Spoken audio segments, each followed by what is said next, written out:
two ETFs, the same stock market over the last 10 years. One of them owned every single stock in the S&P 500. The other one owned just 100 stocks. The stocks with the strongest momentum. And that ETF that only had 100 stocks in it made $25,000 more than the other with just a simple $10,000 investment. By the end of this video, I'm going to show you exactly why this ETF wins big, loses less, and is something that you might want to fit into your portfolio. But before we get started, welcome back to the channel where we discuss how to grow our portfolios for the ultimate portfolio payday. Just remember, I'm some random dude from the internet, so always make sure to do your own due diligence before you invest any of your hard-earned money in the markets. What we discuss here definitely works for my portfolio, but it might not work for yours. So let's get started. So I'm sure you figured it out by now. We're talking about the Invesco S&P 500 Momentum ETF, SPMO. It's not your standard index fund. It's not trying to win the whole market. It does something far more precise. Every 6 months, SPMO screens all 503 stocks that are in the S&P 500, looking for ones that have the strongest price momentum throughout the whole index. And here's a little detail that most people skip over, or they just might not know, that SPMO actually excludes the previous month's price action. It doesn't include it in the calculation because it wants to avoid chasing any stocks that maybe had a massive spike in their momentum or their price, which could skew the actual index itself. It wants a smooth upward momentum trend without the noise. So how it works is once it actually identifies those top performers, it scores each one on momentum adjusted volatility. Stocks with smooth sustained moves move higher on the list, and the ones that are erratic or jumpy or all over the place are completely removed. Now the fund itself gets rebuilt every 6 months, and it's rebuilt on pure rules-based momentum stock picks. And if you've never heard of SPMO, it's not some small obscure fund that is just starting out. As of mid-2026, SPMO has about $20 billion assets under management. And it has an expense ratio of just 0.13%, with just 100 stocks compared to the 503 that the S&P 500 holds. Now, before we get to the returns, I want to flag something that most SPMO coverage ignores. There's a specific risk into how this fund actually works, and I'm going to show you exactly how coming up here shortly. But before we get into that, let me show you the verified annual returns year by year, because this is where the story gets interesting and where a lot of people misunderstand what SPMO actually returns. I'm pulling these charts directly from Yahoo Finance. So these are actual real numbers in real time with real data. 2017, SPMO returned 27.75% versus the SPY at 21.7%. SPMO wins by more than 6 percentage points. In 2018, one of the worst years in a decade for the markets, the S&P 500 returned a negative 4.5%. SPMO fell only negative 0.9%. So the momentum strategy held the portfolio in the strongest pockets of the market and cushions the blows dramatically. In 2020, the COVID year, SPMO was up 28.28%, while the S&P 500 was only up 18.37%. So that's roughly 10%. In 2022, even when the markets crashed hard, S&P 500 fell 18.17%, while the SPMO ETF fell only negative 10.46%. Again, less damage on the way down. And then 2024, SPMO's signature year, SPMO was up 45.81%, while the S&P 500 was only 24.89%. That's a gap of better than 21% in a single calendar year. Now here's what that data set actually tells you, and I want you to take a close look at this so you can see for yourself. SPMO doesn't beat the S&P 500 every single year, but it did beat it in 6 out of 10 years. When SPMO beats the S&P 500, it typically beats it by double digits. When it loses to the index, it's only by a few percentage points. So if you look at it over 10 years, the true performance that SPMO brings to the table is massive. The 10-year CAGR for SPMO is almost 20%, while the S&P 500 is only 15%. So that's a 5% annual return better for SPMO over the long haul of 10 years. If you would have invested $10,000 10 years ago into SPMO, today you would have roughly $68,000. If you would have invested $10,000 into the S&P 500, you would only have $43,000. Same decade, same stock market, a difference of $25,000. So I know I promised you before that one stat that typically nobody covers regarding SPMO. This piece of data actually explains the performance of SPMO better than anything else. Since the inception of SPMO back in October of 2015, SPMO has captured over 112% of the S&P 500's gains and only 85% of its losses.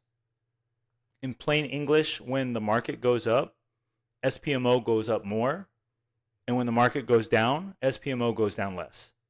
That research I found on Portfolios Lab, calculating the daily returns since October of 2015. That type of favorable capture ratio is rare because most ETFs may capture more on the upside, but they also suffer more on the downside, where SPMO captures more upside and less downside. SPMO's worst drawdown since inception, negative 30.95%.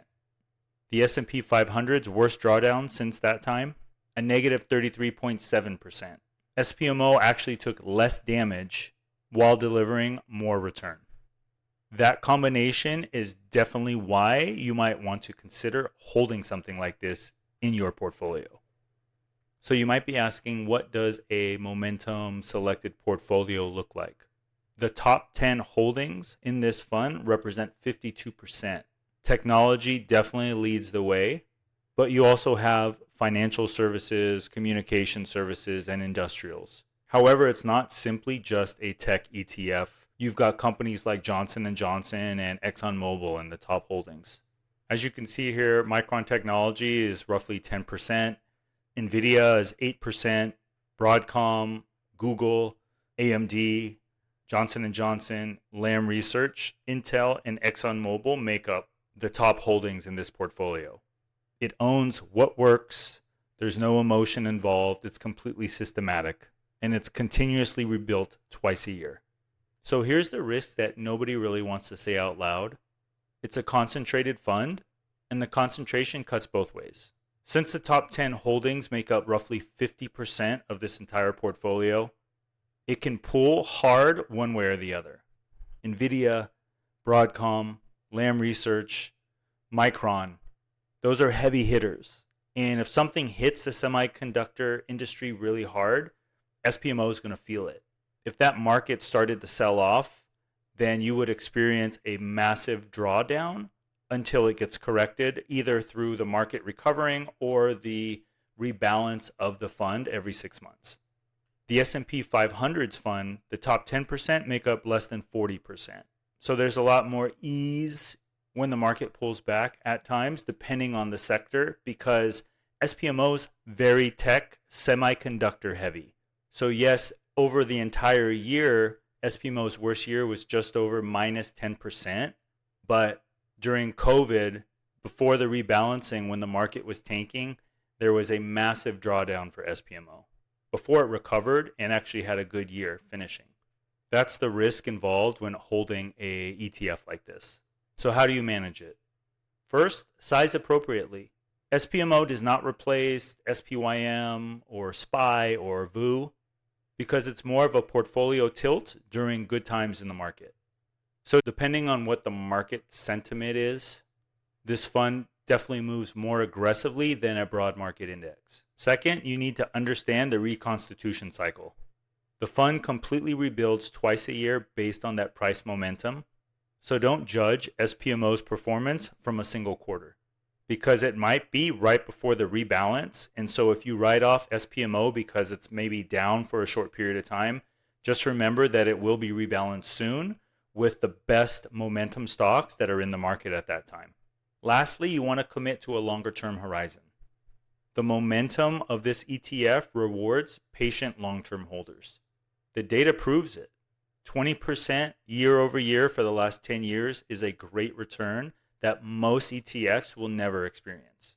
But you have to be in it long enough for the math to work. Depending on your age group, which we'll get into next, your allocation within a broad market portfolio should be reasonable in comparison to SPMO for the longer term investors. So where does SPMO actually fit into your portfolio? Here's a couple scenarios that might work for you. If you're a growth-focused investor in your 20s to early to mid 40s, you might want to consider a 50% broad market fund and a 30% SPMO. This will give you that momentum factor tilt. We've gone over the data already, but you can expect about a 5% better average return having SPMO in your portfolio versus just the broad market index. If you're a balanced wealth builder in your mid 40s to mid 50s, you probably want to scale back a little bit on SPMO and maybe hold about 20% in your portfolio. You're still adding the momentum growth of this ETF while building income and stability in other aspects of your portfolio. If you're in your late 50s, 60s, nearing retirement, you probably want to scale back to maybe 10% SPMO or 5% depending on your risk.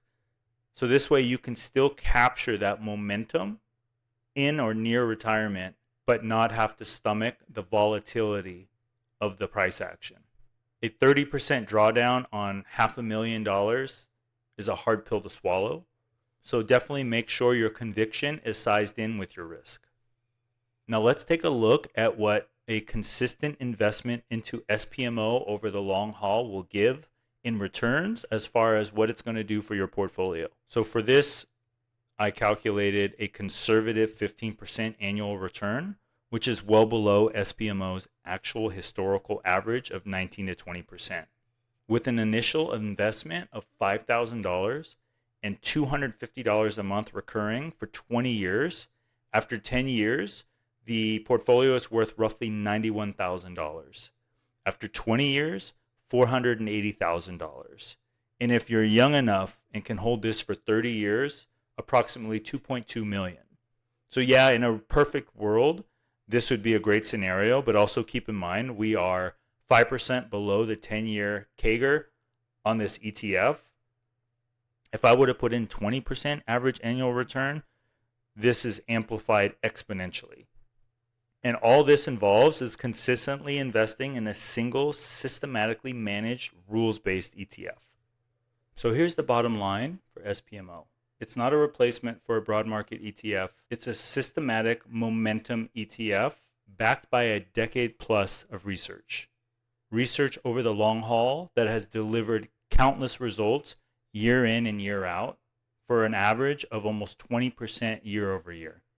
Delivers a higher return than the market brings in, suffers less drawdown than the market overall. A CAGR of roughly 20% versus the market's 15%.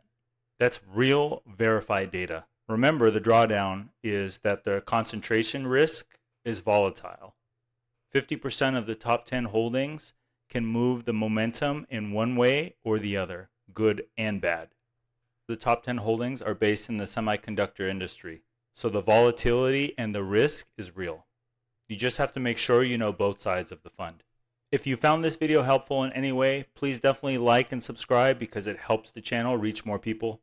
If you'd like to learn more about what I have in my own portfolio, take a look at this video right here and leave me a comment down below. Do you currently own SPMO, or is this the first time you've actually heard of it? Until the next time, have a great one. I'll see you in the next video.